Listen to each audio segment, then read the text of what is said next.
Is this solar? What, like you're selling solar panels? Dude, like we've all heard it a million times when you're knocking. There are so many people going around knocking doors, pitching solar panels that if you knock a door in California, you're going to hear that. That's what people they're going to answer there and say, what, is this solar? It's all the time. And me and my friends, like we laugh about how much effort we actually put into answering the question, is this solar? Because if you say, yes, this is solar,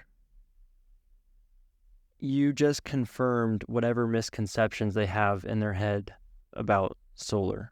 Because I'm convinced if a homeowner in California is seeing their situation clearly, 99% of the time, solar is going to benefit them. It's going to be their best. Some form of solar, some version of it, some program. There's some way out there for them to avoid paying the crazy rate hikes with the utility company. And solar, more often than not, can be the solution. So they say, is this solar? And you say, yeah, it's solar. But whatever, dude, you're done. Because whatever the context was in their head before around solar, you just confirmed. They just put you in that bucket. You are now in their solar bucket, whatever they define the solar bucket to be.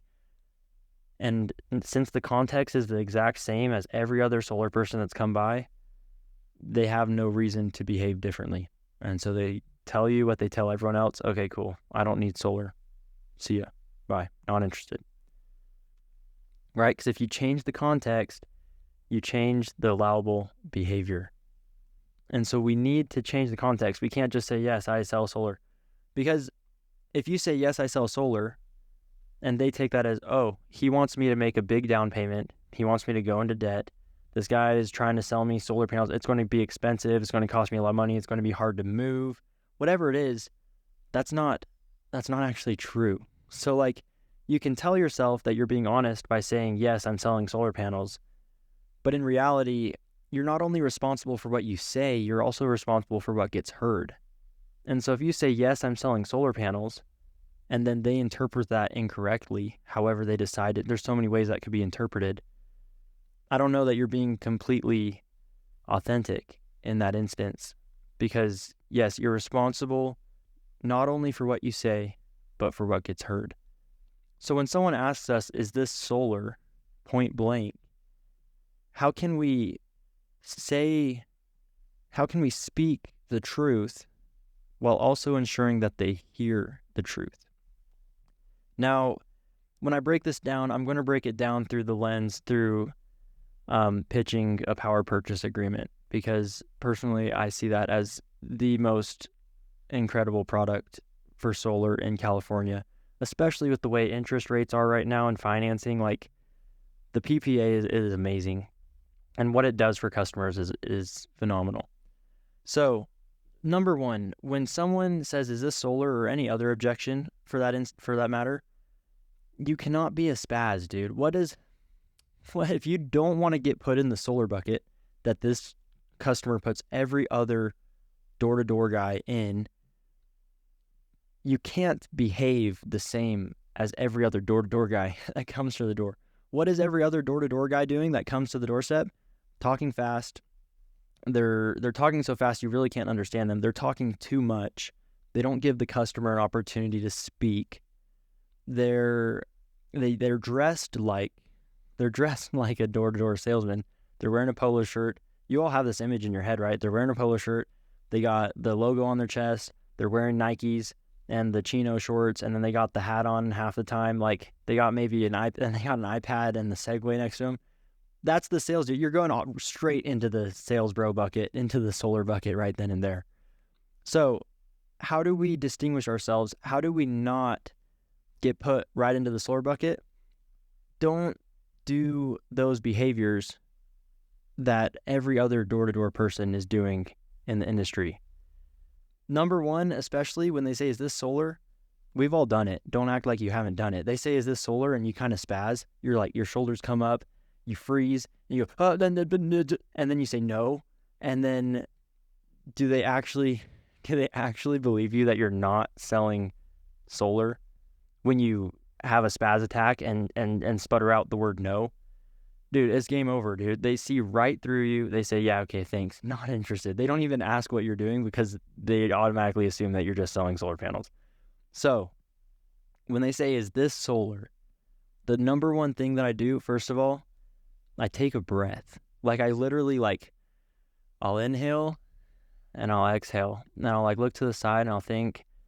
And I love, Jeremy Miner has a great line here. He'll say, it's not that cool. It's actually a bit different. And then he'll go into a question, usually no question, something like, it's not that cool. It's actually a bit different. I guess, would it be crazy if instead of selling the solar panels, we just sold the electricity that they produce, and that electricity costs far less than buying it off of the power lines? And then when you got to time it right, and then you got to do a pullback raise. Well, I'm not quite sure we could even do that for you yet. I'd have to find out more about your situation just to see if we could even help. That's like the Jeremy Miner one. The one I've been using recently that I really, really like it pulls you so far out of the solar bucket, you're not even put into the same class if you can land it, right? If you spaz and you talk fast and you talk loud, you're going into the solar bucket, even if you say these words. So slow it down, speak softly, draw them in when you say this. Is this solar? It's not that cool. I guess there's a difference between buying solar panels and buying electricity. This just has to do with electricity. And then I'll go into a question. Are you familiar with the CARE program? Are you on any other utility discounts with the utility company? Are you still with the utility company? Or what are you currently doing to lower the electric costs? Yeah, this is just a program. It lowers the electric bill. However, whatever question you want, you just, wherever you're at in your approach, right, you'll go right back into it. But let me just say that, I'll just say that one more time just so you can hear it. So, is this solar? No, it's not that cool. There's a difference between buying solar and buying electricity. This just has to do with electricity. Question, right? And then you go right back to your script. Wherever your script is, you go right back to wherever you're at and you just keep on rocking with it. And you pull yourself out of the solar bucket because you're not selling solar panels, right? If you're doing the power purchase agreement, you're pitching a PPA. We're selling electricity. They're not buying the panels. If you tell them they're buying the panels, that's wrong, dude. You can't tell them they own the panels when they don't own the panels. They get the electricity. They own the electricity. The same way they're already buying electricity. They'll keep buying electricity, but at a discounted electric rate. And so we can leverage a really powerful principle of human behavior, which is, and this is like physics, right? Like an object in motion tends to stay in motion. People don't like change. People like to keep doing what they're already doing. So if they're already buying electricity, don't make them buy solar panels. Just have them keep buying electricity, but at a lower electric rate, a more predictable electric rate, one where they actually have some control and some protection over what they're paying for their electric costs. But as far as, is this solar? That's it. Stay out of the solar bucket. Don't be like every other person on their doorstep when they say, is this solar? You need to literally do basically the opposite of what most people do. Stay out of the solar bucket, and then you'll actually have an opportunity to change the context so you can change the allowable behavior.